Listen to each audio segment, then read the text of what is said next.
Ukraine میں جنگ بندی کے لیے 26 ممالک فوج بھیجنے کو تیار ہیں۔ فرانسیسی صدر ستمبر 5، 2025 1:12 بین الاقوامی اہم خبریں ہیڈ لائنز۔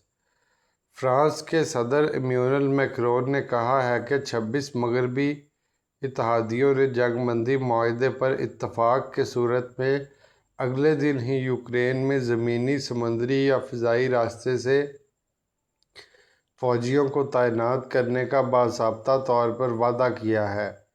فرانسیسی رہنما نے 35 ممالک کے سربراہ اجلاس کے بعد کہا کہ یوکرین کے لیے سیکورٹی گارنٹی اس وقت نافذ العمل ہو جائے گی جب گولیاں چلنا رک جائیں گی۔ گزشتہ ماہ الاسکا میں روس کے صدر ولادیمیر پوتن کی امریکی صدر ڈونلڈ ٹرمپ سے ملاقات کے بعد جنگ کے خاتمے کے معاہدے کی امیدیں دم توڑ گئی ہیں۔ پوتن اور یوکرین کے صدر ولادیمیر زیلنسکی کے درمیان براہ راست بات چیت کے امکانات کم ہوتے جا رہے ہیں، حالانکہ ٹرمپ کا ماننا ہے کہ ہم ایسا کرنے جا رہے ہیں۔ ٹرمپ نے مغربی رہنماؤں سے فون پر بات چیت کی اور میکرون نے کہا کہ آنے والے دنوں میں ان کی سیکورٹی کے لیے بھیجی جانے والی فورس کے لیے امریکی حمایت کو حتمی شکل دے دی جائے گی۔ یوکرین کے معاملے میں امریکا کی طرف سے براہ راست شامل ہونے کی کوئی تصدیق نہیں ہوئی ہے، تاہم میکرون نے کہا تھا کہ انہیں یوکرین کے لیے سلامتی کی ضمانتوں کا حصہ بننے کی امریکی آمادگی پر کوئی شک نہیں ہے۔ ٹرمپ نے حال ہی میں اشارہ دیا تھا کہ امریکی حمایت ممکنہ طور پر فضائی مدد کی شکل میں آ سکتی ہے، اور یوکرینی صدر ولادیمیر زیلنسکی نے کہا کہ انہوں نے امریکی صدر سے یوکرین کی فضائی حدود کے لیے زیادہ سے زیادہ تحفظ کے بارے میں بات کی ہے۔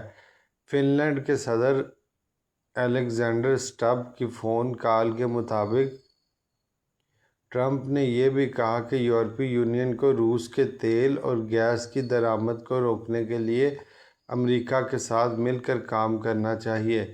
27 رکنی یورپی یونین نے 2027 کے آخر تک گیس اور تیل کی تمام درآمدات ختم کرنے کا ہدف مقرر کیا ہے۔ وائٹ ہاؤس کے ایک عہدیدار نے نشاندہی کی کہ روس نے ایک سال میں یورپی یونین سے ایندھن کی فروخت کے طور پر 1.1 بلین یورو وصول کیے ہیں، حالانکہ اصل اعداد و شمار اس سے کہیں زیادہ ہیں۔ 10 ڈاؤننگ اسٹریٹ کے ایک ترجمان کے مطابق برطانوی وزیر اعظم سر کیئر سٹارمر نے کہا ہے کہ مغربی اتحادیوں نے اب یوکرین کے ساتھ پختہ عہد کیا ہے جسے امریکا کی حمایت حاصل ہے، اور انہیں جنگ کے خاتمے کے لیے روس پر دباؤ ڈالنا ہوگا۔ واضح رہے کہ معاہدے کی صورت میں کچھ ممالک نے یوکرین میں فوج تعینات کرنے کا ببانگ دہل اعلان کر رکھا ہے، اور امریکا پہلے ہی اس طرح کے اقدام سے انکار کر چکا ہے۔ یورپی سفارتکاروں کا کہنا ہے کہ اس موقع پر فوجیوں کی تعیناتی سے شاید مغرب کے خلاف پوتن کے بیانیے میں مدد ملے گی۔